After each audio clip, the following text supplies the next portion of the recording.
Hello সবাইকে, তোমরা কেমন আছো? আমি অনেক ভালো আছি। আশা করি তোমরা অনেক অনেক অনেক ভালো আছো। তো এটা ছিল আমার সানডের দিন। সানডে মানে পুরোটা দিন আমি শুধু রেস্ট করব আর কিছু না। তো সানডের আমার সকালটাই শুরু হয়েছিল সেই কাঁঠালের বীজ ভাজা আর আনারস দিয়ে। তো আমার মতো তোমরা কারা কারা কাঁঠালের বীজের ভাজা বা সবজি খেতে ভালোবাসো বলবে। তো সারাদিন ঘুমিয়ে রেস্ট করে বিকালবেলা সন্ধ্যা দিয়ে গপুকে ঘুম পাড়িয়ে দিয়ে মা আর আমি চলে যাব হাটে। এদিকে আমি রেডি হয়েও নিয়েছি সন্ধ্যা দেওয়ার পর।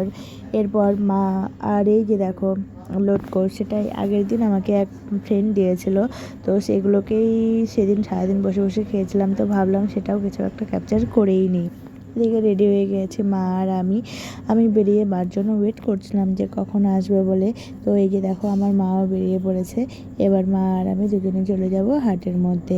প্রায় অনেক দিন পর, অনেক দিন, হ্যাঁ ভালোই অনেক দিন বলবো না, অ্যাকচুয়ালি অনেক কয়েক মাস পর মা আমাকে হাটে নিয়ে যাচ্ছে। মা আর আমি যাচ্ছিলাম। তো হাটে গিয়েই দেখি সব দিকে শুধু সবজির যা দাম সে তো আগুন ছোঁয়া।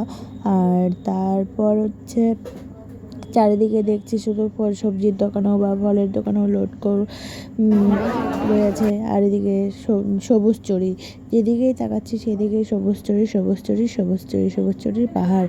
এই শ্রাবণ মাসে তোমরা কারা কারা সবুজ চুরি পরেছো আর কারা কারা আমার মতো সবুজ চুরি পরনি বা পরো না তারা জানিও কিন্তু। এরপর আমি হাট থেকে এসে রেডি হয়ে জামা কাপড় ফ্রেশ হয়ে ছাড়িয়ে নিয়ে এবার দেখো এই গরমের মধ্যে এরকম আমার অ্যালার্জি হয়ে গেছে। তো আমার মতো কার কার এরকম মানে কি বলবো, ধুলোতে বা গরমে অ্যালার্জি হয়ে যায় আমাকে কমেন্ট করে জানিও।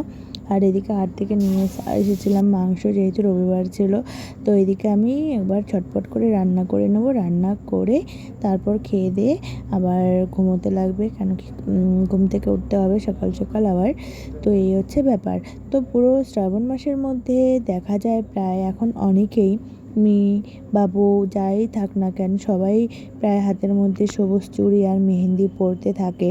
আর সোমবার সোমবার করে পুজোও দেয়। তো তোমরা কারা কারা সবুজ চুড়ি পরেছো বা এই সবুজ চুড়ি পরার পেছনে ঠিক রিজনটা কী জানলে পরে বলবে কিন্তু। তবে হ্যাঁ, আমি এখনও সেভাবে মানে সবুজ চুড়ি বা মেহেন্দি এরকম কিছু পরিনি। আর এই চুড়ি পরার পেছনে আসলে ঠিক কী কারণ আছে সেটাও জানি না।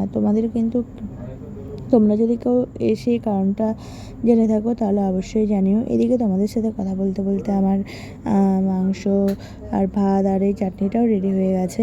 এবার দেখো সবটা কি সুন্দরভাবে আমি বানিয়ে নিয়েছি। তোমাদের যদি এই চাটনির রেসিপিটা কারোর জানার দরকার হয় বা জানতে চাও তাহলে অবশ্যই কমেন্ট করতে পারো। আর সেটা তোমরা দেখতে পারবে আমার এই খাবারের রেসিপিগুলো, সেটা ইউটিউবেও দেখতে পারো বা ফেসবুকেও আমি মাঝে মধ্যে কখনো কখনো আপলোড করতে থাকি। ততদিনে তোমরা ভালো থেকো, আবারও দেখা হবে এক সপ্তাহ পরে। টাটা।